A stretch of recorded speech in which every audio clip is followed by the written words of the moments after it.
Welcome into the Sporting News Studios as we look ahead to the 2012-13 college basketball season. I'm Tom Vandervoort with college basketball writer Ryan Fagan. Ryan, number 10, Missouri Tigers, first year in the SEC. Yeah. What can we expect from this squad, a very talented backcourt? I think that you're looking at a team that's going to compete with Kentucky and Florida for the SEC title in their first year. I think that there's no doubt about that. You know, you look at what they accomplished last year. Last year, before the loss to Norfolk State in the tournament, they were the surprise team in the country for as well as they did hit the 30-win plateau. You know, Frank Haith coming in his first year, completely changing the style, the way they played. He got his guys to develop chemistry. They bought into the team concept.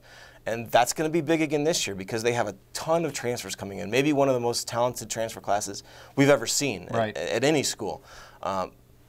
These guys have to accept roles, though, and that's going to be the question, how they accept roles. Because guys like, you know, Keon Bell averaged 18 points a game at Pepperdine. Right. You know, Ernest Ross was the leading scorer at Auburn before they came there. You know, Keon Bell's not going to average 18 points a game. Right. Ernest Ross isn't going to average 13 or 14.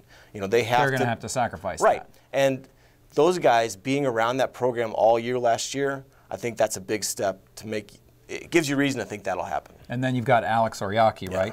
And so when you look at those three guys, plus Dixon and Pressey in the backcourt, the talent level this year seems like it might be higher than last year's squad. It really is. You know, last year's squad played so well, but they didn't have any sort of inside presence. They just didn't. You know, they had, you know, Kim English, a shooting guard, playing the 4 all year. You know, and that made them tough to defend sometimes because they were so small. Right. But you know, defensively, they were swimming upriver. You know, now you bring in Alex Oriaki, a guy who was the defensive anchor for a national championship team at UConn. Right. You know, and he is the guy that fits this Missouri team really as well as any transfer in the country could have. Now, and I look at our magazine and I see point guard Michael Dixon, point guard Phil Press. Right. So how do they handle the point guard duties there between those two guys? You know, I talked to Dixon earlier this summer and I asked him that exact question, like, how do you guys coexist? And he said, we're looking forward to it. We love the idea of playing together. And you can see there are complementary skills there. Dixon is a good shooter and he's great at driving to the basket. He's great at creating points off penetration, either getting fouled or scoring. You know, whereas Pressey is more of a distributor. And Pressey might be the best passer in the country. You know, he is one of those guys, when he's got the ball in his hands, he's electric to watch because you never know where the ball is going to go. Right. He keeps everyone on their toes, and he has this knack for not only getting people the ball, but getting people the ball in position to score. You know, getting it here so they can go up. So he's a little bit less about getting his own shot. Right. I mean, he can score. Right, but he's a distributor. Dixon's kind of a scorer, so they should complement each other well there. And what are some of the hurdles, maybe some of the things that could trip the Missouri team up this year?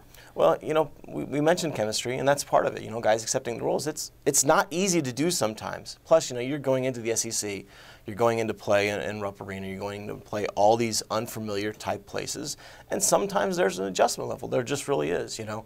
And that's not to say that they're going to, you know, lose half their games on the road, but it's going to be a challenge. You're not going into the familiar places that they've been in the Big 12 for these, you know, all these years. And is that at all an advantage for them, the fact that these other teams don't know them as well? It could be, and that's what's so fascinating to see about it, because you could make an argument for it going either way. Right. But you know, the bottom line is you got to put the ball in the basket. Yes. If they can do that, keep the other guys from doing that. And they're going to be pretty good at doing that. Well, there you go. All right, our look at the Missouri Tigers, rated number 10 in the Sporting News preseason poll. That's Ryan Fagan. I'm Tom Vandervoort. Thanks for watching.